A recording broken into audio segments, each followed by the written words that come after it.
Shalom to the elect of the nation of Israel. Once again, it's another video coming at you through the spirit and power of Yahweh Baal Shem, Yahweh Shai, Baal Shem, Rakakwadash. All praises and glories definitely due, especially in these times.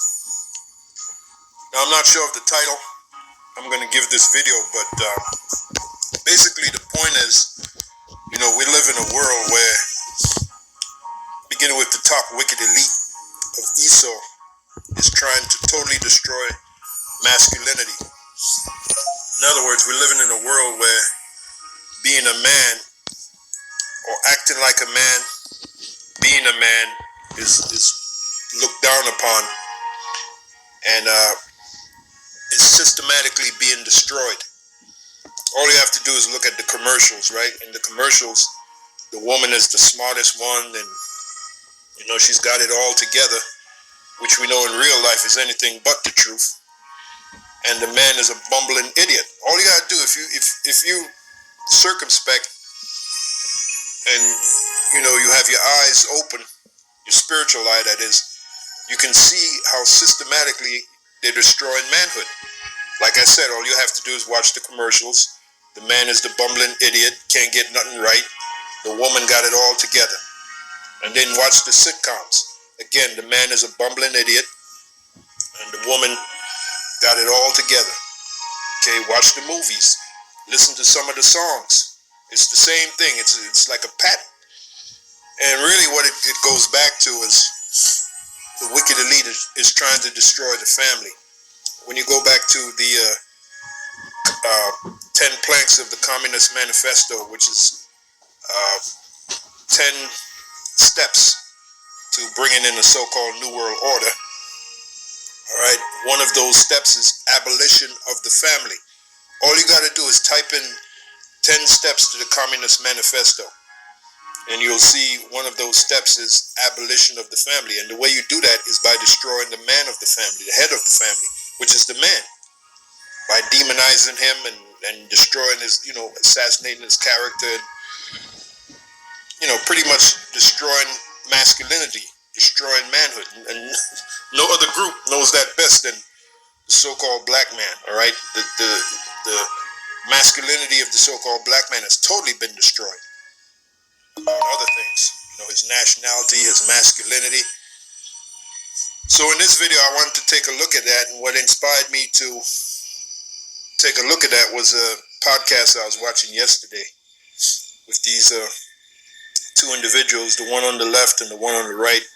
The one on the left is, he goes by the name of Myron Gaines. Some of you brothers out there might know about these guys, Fresh and Fit podcast. It's like it. Fresh and Fit podcast. The one on the left is Myron Gaines, and they're out of Miami, Florida. And the one on the right, I believe he comes out of Ghana, either Ghana or Nigeria. And I think his title goes by Fresh CEO. I'm not sure of his real name. I've just been recently watching these guys, and they had this guest on, the guy in the middle. You might recognize him, Andrew Tate. He was part of the MMA circuit back in the day.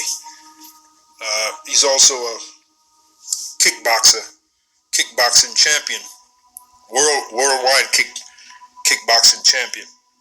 Anyway, all you got to do is go to Wikipedia and Google his stats. Andrew Tate. He also has a brother who's in the MMA, Tristan Tate.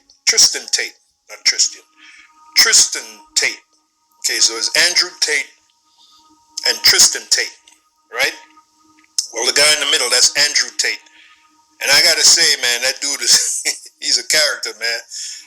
This guy, he's, a lot of things dealing with the world, he's well up on it, definitely knows about the bankers and, and the Federal Reserve and all of that. Well, there was a question that Myron Gaines asked Andrew Tate about toxic masculinity. It's something called toxic masculinity. And I'm going to play this clip, and you're going to hear Andrew Tate explain toxic masculinity. and how it's systematically destroying masculinity. And this is the world. The phone had to chime on that one. This is the world we live in, brothers. That's another reason why Yahweh Shai, which is the epitome of masculinity, Yahweh Shai, this is why he has to come back and destroy the society. You know? So without further ado, let me play the part. Now this is about 20, let me see. Yeah, 22 minutes in when Myron asked him this question. And let's see what we can extract from Andrew Tate's answer. So without further ado, let's do it. So we talked about the background, the kickboxing background. Toxic masculinity, okay? Obviously, I'm excited for this collab as well because it's Frank Castle meets the Cobra. Yeah. And me and you have a terrible reputation, right? Me on TikTok, I'm the misogynist and the toxically masculine guy. Yeah. And you are the guy that, you know, is toxically masculine all over. I'm a pimp, right? Yeah. I go out to couples, I've got a pimp and I exploit with my webcam business. People like to think I exploit girls, which is, I like to say this and I want to make this very clear. That is the complete opposite of the truth.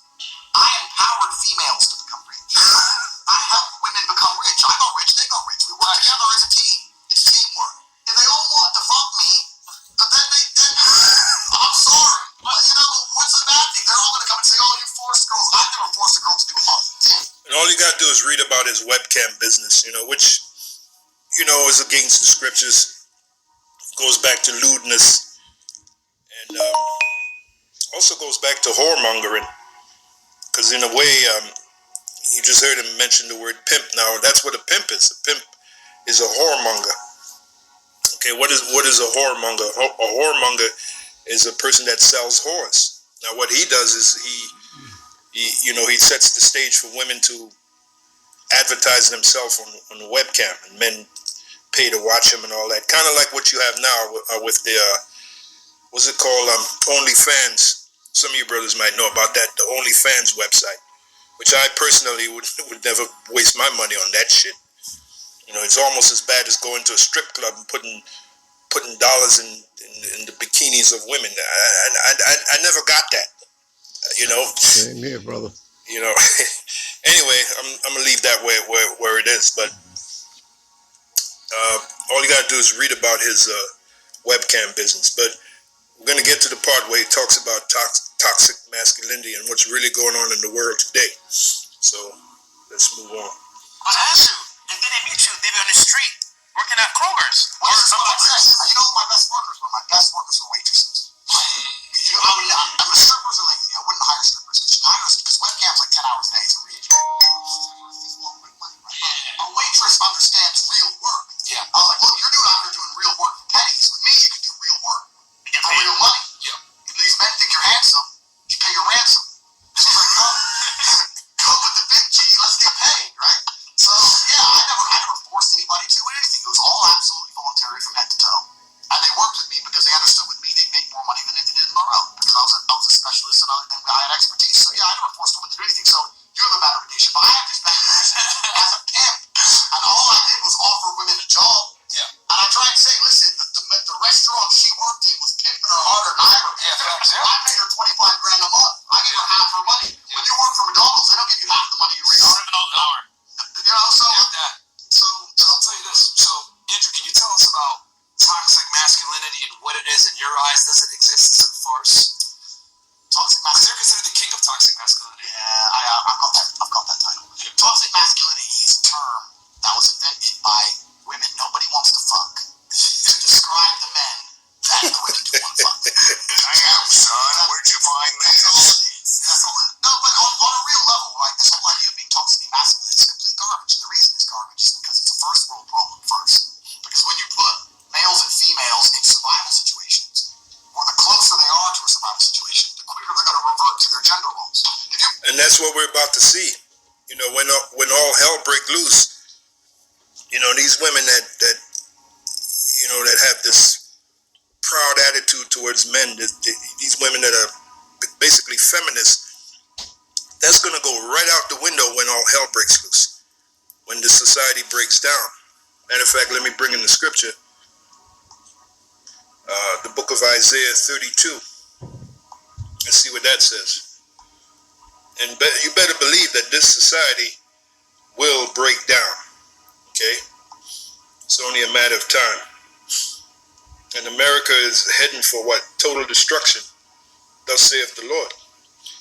This is the book of Isaiah, the 32nd chapter, and beginning at the 9th verse. It says, "Rise up, ye women that are at ease." And these women are at ease in this society. You just heard what Andrew Tate said. It talks masculinity is it doesn't exist. It's a so-called first world problem. Yeah, because these women, they live in a society that's comfortable for them. It was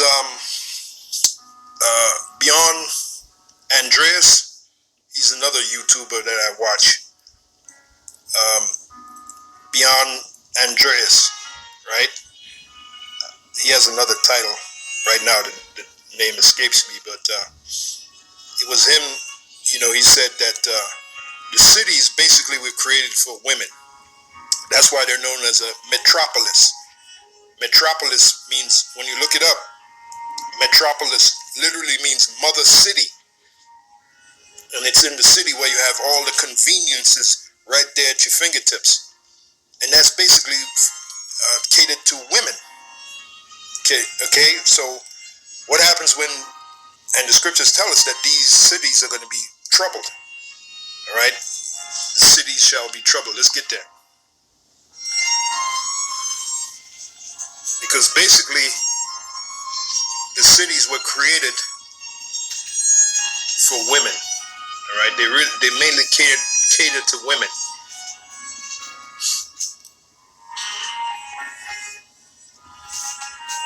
Bear with me for a minute. Let me try to narrow it down even further. Cities shall be troubled. That also ties into the time of Jacob's trouble.